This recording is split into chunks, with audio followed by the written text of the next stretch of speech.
Dan hari ini juga kesaksian dari Julianis diharapkan bisa membuka berbagai tabir terkait dengan kasus suap Wisma Atlet. Dan Wakil Direktur Keuangan Grup Permai hari ini Julianis menjadi saksi bagi terdakwa kasus suap Wisma Atlet SEA Games Muhammad Nazarudin, dan Julianis menjadi saksi kunci karena ia beberapa kali disebut baik Nazarudin maupun Mindo Rosalina Manulang ataupun juga El Idris dalam persidangan sebelumnya.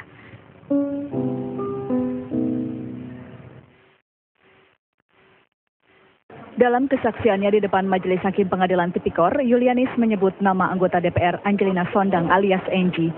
Mantan kasir M. Nazarudin di perusahaan Permai Group ini mengaku telah dihubungi melalui telepon oleh seorang pria bernama Jeffrey yang mengaku staf Angelina Sondang. Dalam kontak telepon tersebut, Jeffrey meminta penerimaan uang 2 dan 3 miliar rupiah. Julianis juga mengaku pernah berkomunikasi dengan Mindo Rosalina Manulang melalui BBM Messenger mengenai uang yang akan diberikan kepada Angelina Sondang. Semua bukti-bukti penerimaan uang menurut Julianis tercatat dalam pembukuan perusahaan. Saya pernah ditelepon oleh Jeffrey. Siapa Jeffrey? Itu menurut Ibu Rosa, itu stafnya Ibu Angelina Sondang. Telepon ini berkaitan dengan apa? Untuk penerimaan uang yang dikirim oleh Lutfi. Sejumlah? 2 miliar dan 3 miliar. Nama Julianis sering disebut M. Nazarudin sebagai saksi kunci atas dugaan suap di Wisma Atlet. Julianis juga disebut saksi lain dalam persidangan Mindo Rosalina Manulang sebagai orang yang mengatur keuangan Permai Group, mencatat uang masuk dan keluar, serta menyimpan uang di 3 berangkas milik Permai Group. Julianis merupakan Wakil Direktur Keuangan Grup Permai yang berada di bawah kendali M. Nazarudin. Dari Jakarta, Tim TV mengabarkan. Saya akan bicara. Benar, akan bicara apa, Mbak? Akan bicara apa, Mbak? Dalam keterangan Julianis hari ini, ia kembali menyebutkan bahwa ada permintaan uang sebesar 5 miliar dan ini kemudian ditujukan untuk Angelina Sondang dan juga Mirwan Amir. Wayne Koster. Kemudian ia juga sempat memberikan keterangan terkait dengan adanya uang dalam jumlah besar yang dikirimkan untuk Kongres Partai Demokrat beberapa waktu yang lalu dan untuk pemenangan. Sejumlah nama kembali disebut ini, nama-nama petinggi-petinggi Partai Demokrat. Ini lagi-lagi yang mungkin menjadi masa-masa sulit ya bagi Partai Demokrat saat ini untuk menentukan langkah selanjutnya di saat citra mereka semakin terpuruk, Mas Burhan. Ya, jelas apa yang terjadi sejak drama Nazarudin mulai muncul akhir April, kemudian memuncak hingga sekarang, itu adalah sebuah pukulan telak buat Partai Demokrat. Ini adalah sebuah pertunjukan yang betul-betul menelanjangi ya, Partai Demokrat, terutama image kontrolnya yang buruk ya dalam menanggulangi isu. Kalau soal partai mengalami krisis, mengalami kasus yang selama ini dianggap membuat citra partai buruk, itu kan dialami bukan hanya Partai Demokrat, Partai Golkar, apalagi ya, Partai PDIP dan lain sebagainya.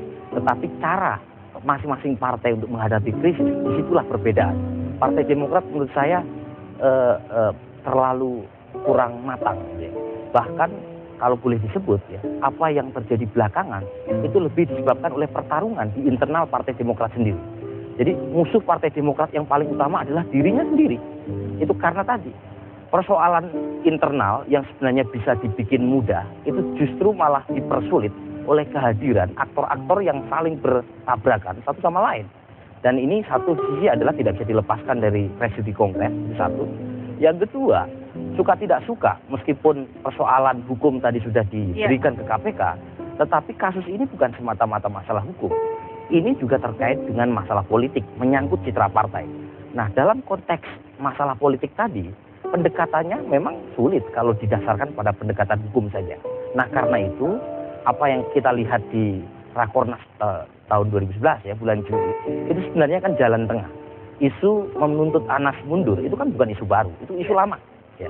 Dan pada waktu Rakornas kemarin dicari jalan tengah melalui kode etik baru ya, yang menjadi semacam hukum acara bagi Dewan Kehormatan untuk menonaktifkan siapapun termasuk mungkin ketua umum ya, kalau terindikasi tersangka. Masalahnya sampai sekarang KPK belum juga menetapkan status baru Anas apakah bersalah atau tidak. Nah, disinilah kemudian makin membuat situasi di internal Partai Demokrat bergejolak lagi. Lalu apakah memang kuncinya dari situ. Apakah akan tetap mempertahankan atau mencopot Anas? Apakah itu memang menjadi obat dari kegalauan dan ketidakjelasan ini? Nah, ini pertanyaan menarik, Grace ya.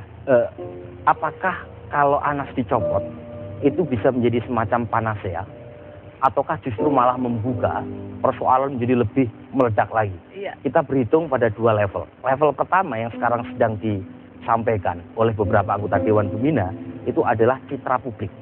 Jadi, dan ini ada dasarnya. Jadi citra publik Partai Demokrat makin berantakan setelah kasus Nazarudin muncul. Dan ini membuat Partai Demokrat kesulitan untuk melakukan konsolidasi karena dari sisi udara itu habis-habisan ya di mata media. Yang kedua, secara konstitusional ya, itu memang sulit untuk bisa menuntut Anas nonaktif. Apalagi kalau melihat realitas di mana pengurus DPD maupun DPD di tingkat bawah yang punya hak suara untuk mengusulkan KLB, jika itu yang dimaui, itu sulit sekali melihat kondisi di mana sekarang DPD sebagian besar terlepas dari mekanisme nih Mas Burhan, apakah memang kalau Anas tidak lagi menjadi ketua, situasi akan menjadi lebih baik menurut Anda? Mata publik? Tentu saja ini kita bicara soal spekulasi ya, spekulasi.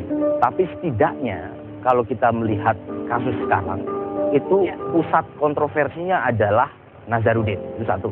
Nazarudin membawa implikasi ke banyak orang. Anas Urbaningrum disebut, Andi Malarangeng juga, Mirwan Amir, Angelina, dan seterusnya. Belum lagi kasus-kasus lain yang melibatkan dugaan korupsi di internal Partai Demokrat. Ada beberapa kasus, beberapa diantaranya sudah diputus ya. Jadi memang ini luar biasa berat gitu ya. Saya sendiri tidak katakanlah sepakat ya dengan istilah yang dipakai oleh Iwan, tsunami Demokrat.